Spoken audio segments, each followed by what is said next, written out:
আসসালামু আলাইকুম। আজকে আমি যাব মঠবাড়িয়া থেকে মোড়লগঞ্জ জিউধরা ইউনিয়ন। তো আমি যখন রওনা দিছি তো সামনের এই ২ ভাই আমাকে ধুলায় ধূসরিত করার একটা প্রচেষ্টা চালাচ্ছিলেন। জানি না আমার সাইকেলের প্রতি তাদের কি রাগ। তো যাই হোক আমি শর্টকাট মেরে অন্য রাস্তা দিয়ে আমি ঢুকে পড়ছি। এখন তারা তাদের মতন করে চলুক, আমি পিছন থেকে কেটে পড়েছি আরকি। তো সুন্দর আঁকাবাঁকা গ্রাম্য প্রকৃতির একটি রাস্তা। দেখতে, দেখতে সামনে এগিয়ে চললাম। বীজ ঢালাই পথটারে ভালোবেসেছি, তার সাথে মনটারে বেঁধে নিয়েছি, রং ভরাই সব। অবশেষে চলতে, চলতে বড়মাছুয়া ফেরিঘাটে চলে আসছি। ফেরি একটু আগে ছেড়ে চলে গেছে। তো ফেরি আপ ডাউন এর মাঝখানে এই ট্রলারটি যাবে। তো ছোট, ছোট গাড়ি এবং যাত্রী এই ট্রলারে করেই পার হয়। যেহেতু ফেরি আপ ডাউনে প্রায় ১.৫ ঘন্টার বেশি সময় লাগে। তো আমি যাব হচ্ছে ওই যে সাদা বিল্ডিংটার পাশে ছোট, ছোট বাড়িঘর দেখা যায় ওখানে। ট্রলারে এখনো লোকজন ভরে নাই, তাই ট্রলার ছাড়তেছে না। তো লোকজন ভরার অপেক্ষায় আছি। ফাঁকে আশেপাশটা একটু চোখ বুলিয়ে নিলাম। এখানে পারাপার, ফেরিতে পারাপারের একটা চার্ট দেয়া আছে। বাইসাইকেলের জন্য কোনো চার্ট নাই। ট্রলারে মানুষজন পুরা গাদাগাদি করে আছে, অনেকে দাঁড়িয়েও আছে। তো আমি সাইকেলটা এখানে আড়াআড়িভাবে রাখছি। আর জায়গা না পেয়ে অনেকে আমার এই সাইকেলের আশেপাশে এসে বসে পড়েছে। যদিও এই জায়গাটা মূলত মোটরসাইকেল সহকারে ছোট গাড়িগুলা বহন করে থাকে।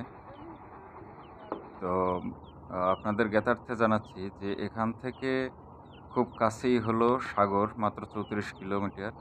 এই ভাইয়ের কাজ দেখে খুব ভালো লাগলো যে তিনি তার সাথে বহনকৃত মুরগির বাচ্চাগুলো গরমের কারণে চিৎকার করছিল। তো তাদেরকেও একটু বাতাস করে ঠান্ডা করার চেষ্টা করছিল।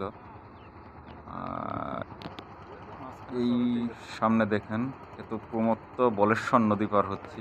তো তার মাঝখান দিয়েও নতুন করে চর উঠেছে।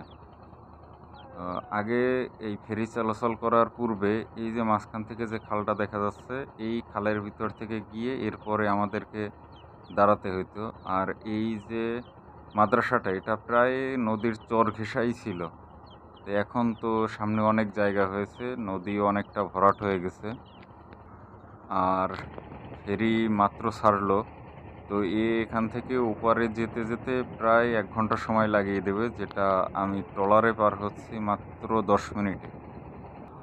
যাই হোক, আগে বড় গাড়ি পারাপারের জন্য কোনো কিছুই ছিল না, এখন এখান থেকে যাওয়া যায়। তো অবশেষে এপারে চলে আসছি।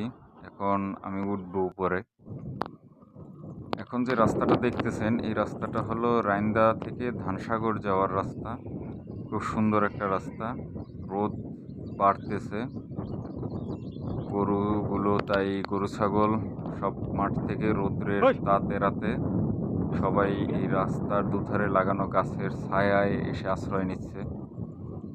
শহরে কতই দেখেছি, গোলক ধাঁধার চক্করে ততই পড়েছি, বীজ ঢালাই পথটারে ভালোবেসেছি, তার সাথে মনটারে বেঁধে নিয়েছি, রং ভরাই শহরে কতই দেখেছি, গোলক ধাঁধার চক্করে ততই পড়েছি। তো এই জায়গাটা হচ্ছে কেয়ার থেকে ভিতরে। জায়গাটা খুব সুন্দর লাগলো। এই জায়গাটার দুই পাশে গলদা বাগদার চিংড়ির ঘের আছে। আর মাঝখান থেকে রাস্তা শুনশান। ২-১টা গাড়ি চলছে। সাধারণ মানুষ কেউ পায়ে হেঁটে, কেউ ভ্যানে চলছে। ও সারি সারি জনতারে যে ভিড়ে, কেউ তো কারো পানে চাই না ফিরে, তাই তো আমি ভাই এই হাতটাকে চালাই, এপার ওপার করে শুধু পালিয়ে বেড়াই, হয় দিন যায় রাত যায় এমনি করে, গড়ি গড়ি রাজপথ ঘুরে ঘুরে, সারা এই পথটারে ভালোবেসেছি, তার সাথে মনটারে বেঁধে নিয়েছি রং ভরাই শহরে